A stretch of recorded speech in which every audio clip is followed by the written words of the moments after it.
Hello snowboarders of the internet, I'm your host Avran LeFeber, and in this video we're going to be reviewing the Nitro Cinema. Now if you're picking one of these up online, we do have affiliate links down in the description below so you can click those and know you're buying from a reputable shop. Or, you could go to your local shop, slap them a high five and say we sent you. This board features Nitro's gull wing camber, which is reverse through the middle, then camber underfoot. This is going to give you independent load zones from that camber, so that's your pop and drive, but that reverse through the middle is going to make it really easy to play and press on it. This board's available in 152, 155 mid-wide, 159 mid-wide, and 162 wide. I rode this board at Copper Mountain on a day that was overcast, windy, you had snow falling, you had fresh pow, the wind and the snow falling were filling in your tracks, you had chop, chunder, push piles, soft groomers that were lightly covered with powder, and I used my Rome Black Label bindings with my K2 Thraxis boots. The overall flex of this should be middle of the road, but due to the gull wing camber, you've got a lot of play between the feet. This makes it ride softer than it is. Yeah, the camber is a little bit stiffer, but that dip right in the middle gives you more play, and the tips are softer. You're gonna notice that, but with that dip in the middle with the reverse camber, you get a lot of torsional flex as well. Now, when it comes to stability, keep your knees bent. Just trust me on this, because if you're railing hard on a groomer, you get a ton of flap that resonates back underfoot. You get into lumpy terrain, you're a little bit back seat, that's gonna elevate that front camber section up and everything's gonna rail into that. You're going to feel it. This board will get you bucked around if you're not on top of it. A lot of that is just due to the camber profile of this. This is a board that is only moderately stable on low angle groomers when you're just lightly cruising. You get it up to speed, you get into rutted out terrain, you're gonna feel it. Can you snap with this board? Yes. Is it easy? Very much so. It's skate like pop. You just sort of roll back at the last minute, engage that rear camber section, and you pop with it. But you're not gonna go to the moon. It's consistent, like you don't have to think about it, but popping off a roller or a side hit, you just gotta understand, you're not gonna get as much boost as something that would have full camber with it. And when it comes to jumps, small to medium, 20 feet's probably pushing it on this board. It'll work. It can pop off the lip. It'll get you a little higher. It'll pop you out a little bit further. If you let the lip throw you, it's going to do the work. The big thing is land bolts. If you're back seat on this, you're going to wheelie out and die. Do not wheelie out and die. Land bolts right on the inserts, straight down. Just trust me on this.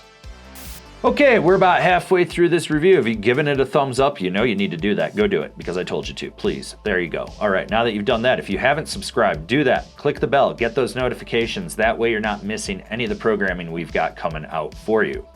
This camber profile really helps you butter. You can lean back, put all your weight on that rear insert, boom, the nose is up. Lean forward, all the weight there, bam, that tail is up. That reverse camber between the feet gives you an ideal flex point to sit forward or backwards and really flex the board. You can get weird, you can swizzle and sizzle on it.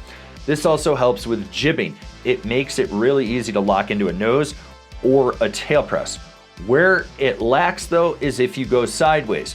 Because of that reverse, it tends to kick you either under your front foot or under your back foot. You've got to be aware of that. You're not really going to lock it down between the feet. It fights you just a little too much there and kind of kicks you forward or backwards. For me, it definitely kicks it forward to my front foot. When I am on the feature, it locks it in and it's fine. It's very easy to jib with, just like buttering. It's almost like a little cheat stick for that, or a little cheat code or whatever you want to call it, but it's not as good as something that has a different camber profile. This board is very easy to turn with. You can initiate it with next to no effort. It's not really fluid and nimble. It's just sort of like it's there. It's power steering. You can turn it.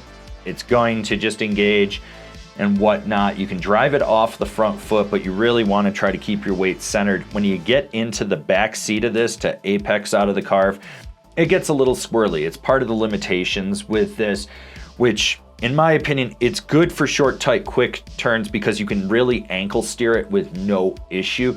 And then when you get into a more aggressive carve, like a medium one, you're still kind of locked in. But if you push it harder off the tail, that's where it starts to get buck on you. It starts to just wash out on you. And if it's in really rutted out terrain, you're getting knocked around with it. Basically, it's a board that you can learn to carve with and progress with, but you're not going to absolutely be able to rail really hard turns with it. Rider in mind. This is for the progressing intermediate rider that's going to have one board to do it all. They don't want full camber. They want something that's a little bit more playful. Like what we're doing over here? Want to support us further? Swing on over to Angry Snowboarder VIP and become a member. Sure, I could tell you more here, but I got a video over there that explains it so much better. I haven't ridden this board in years, probably like a decade, but the last time I rode it, I thought it was fun, and it's still fun. It's a good all-mountain freestyle board for what it is. It's not for me. I want a little bit more power underfoot. I want a little bit more stability, but for someone that's progressing, that wants something with a gull wing camber, lasagna camber, C2 camber, whatever you want to call it, this isn't a bad option. The side cut's good. The flex is good. It does what you need it to do. Is it the board for me? Hell no. No, it's not. But I had fun with it. And you also get that like snowphobic top sheet. You know, it's grooved and stuff on there. It's going to be a little bit more durable. I think at the price point that this comes in, it's not a bad option. There's people that are definitely going to like this. There's people that are going to be like, what the hell? I got on this and I didn't like it. And for you people, we have other reviews. Comparable boards, the Rome Warden, the Libtech Terrain Wrecker, the Ride Manic. Binding recommendations, the Nitro Rambler, the Rome Trace Heel Wrap, the Bataleon Chaos Heel Wrap. All right, this has been my review of the Nitro Cinema. If you're not feeling it, go watch one of our other reviews. We've got so many. You know you want to, go do it. No one even watches the ends of these videos. I know that. I've seen the comments.